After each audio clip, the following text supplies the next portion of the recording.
Welcome to Nintendo Ninja News, and we're here with the launch review of the Nintendo Switch Online. So I might review this thing again in a year or two's time because this is it's not a game, it's not a console, it's a service that is evolving and changing over time.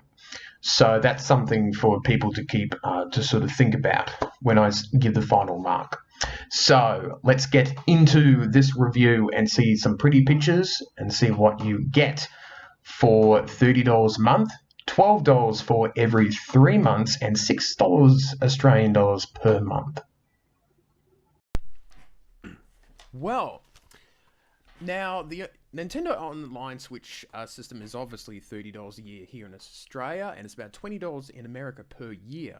Now, obviously, the big thing about it is that you can play games online. All the multiplayer games like Mario Kart and ARMS and Splatoon 2 and all those and Minecraft, you have to pay up now, except for free-to-play games such as Fortnite and the other ones that are free-to-play and has online elements.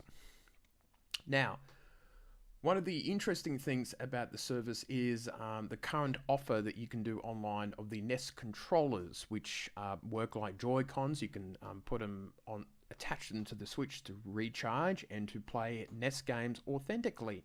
Unfortunately, they are $80. They are very expensive for controllers that are 30 years old. Now, we know that there's a wireless thing to it, but I would have preferred a USB connection. It would have just been easier to do something like that. Now, one of the other things is that you would need to have a subscription for per user of the Nintendo Switch. So if you have more than one user on it, you will need to get more than one subscription. Now, you also have the area of save data clouds, where you can back them up to the cloud, and that is fantastic. And you can download them to, recover stuff that you've lost. Now, unfortunately, not all games support it, such as Splatoon 2, and no ARMS is acceptable. And Let's Go Pokemon Let's Go Eevee and Pikachu that are coming out, which is one of the big flaws of Nintendo, and hopefully they will learn something one day. Now, the other area which is interesting is, yes, unfortunately, you will have to use the voice chat amp, which is a bit annoying. And I still don't like the system. You can now do voice chat with Mario Kart 8 Deluxe, ARMS, and Mario Tennis Aces, where before you could only do it with Splatoon 2. So there's now 4 games, and I'm sure that other games will come up on board. Now, the big feature, apart from playing games online, is the NES collection that you get of 20 games that you can play by yourself. Now, the amp itself is quite quick and snappy. It's very, very quick. And there are 20 games that are on that system, which is really, really cool. Big games such as The Legend of Zelda and Balloon Fight and Super Mario Brothers 3. You also have, plenty. Look, I'm not going to tell them all because you should be able to find it online somewhere, to be honest. And I don't know if the NES games is really such a big deal. I've played it online a bit. It's a little bit fun. It's not too bad. But yes, you will get a few games each month, about 4 each month, which I don't think is enough. And I wasn't too happy about certain aspects of the Switch Online service, which I will say in my closing parts.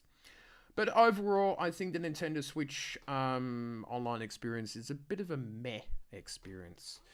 We'll find out what my final judgment is soon. So, what do I think about the Nintendo Switch Online thing? I think for its price, it's fine. I think that what you get with the 20 NES games is a nice starting base, but I would have preferred, 4 games from the NES, 4 from the Super Nintendo, GameCube, and N64, or Game Boy, something like that. It's just something that's a bit more varied. But unfortunately, Nintendo really isn't using their full library backup.